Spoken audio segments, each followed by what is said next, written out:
सोलापूर लोकसभा मतदारसंघाच्या खासदार प्रणिती शिंदे यांनी भारत निवडणूक आयोगाच्या विशेष सखोल पुनरीक्षण अर्थात SIR मोहिमेअंतर्गत मोहोळ तालुक्यातील विरवडेसह विविध गावांना भेट देत मतदार जनजागृती मोहीम राबवली। BLO, BLA आणि काँग्रेस पदाधिकारी कार्यकर्त्यांसमवेत त्यांनी घरोघरी जाऊन नागरिकांशी संवाद साधला। यावेळी प्रत्येक पात्र नागरिकाने एन्युमरेशन फॉर्म अचूक भरून आवश्यक कागदपत्रांसह वेळेत जमा करावा असे आवाहन त्यांनी केले। खासदार प्रणिती शिंदे यांनी सांगितले की कोणताही पात्र मतदार यादीपासून वंचित राहू नये यासाठी सर्वांनी पुढाकार घेणे आवश्यक आहे।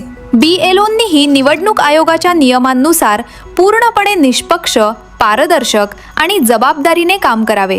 तसेच कोणत्याही पात्र मतदाराचे नाव विनाकारण वगळले जाणार नाही याची दक्षता घ्यावी। यावेळी त्यांनी भाजपवर विरोधी विचारांच्या मतदारांची नावे मतदार यादीतून कमी करण्याचा आरोप करत SIR प्रक्रिया पूर्णपणे पारदर्शक आणि नियमबद्ध पद्धतीने राबवण्याची मागणी केली। गृहभेटी दरम्यान खासदार प्रणिती शिंदे यांनी ग्रामस्थांच्या समस्या जाणून घेत संबंधित प्रश्नांवर प्रशासनाशी समन्वय साधून कार्यवाही करण्याचे आश्वासन दिले। या मोहिमेत तालुका अध्यक्ष सुलेमान तांबोळी, जिल्हा उपाध्यक्ष राजेश पवार, सुनील पवार, बालाजी माने यांच्यासह काँग्रेसचे पदाधिकारी, कार्यकर्ते आणि ग्रामस्थ मोठ्या संख्येने सहभागी झाले।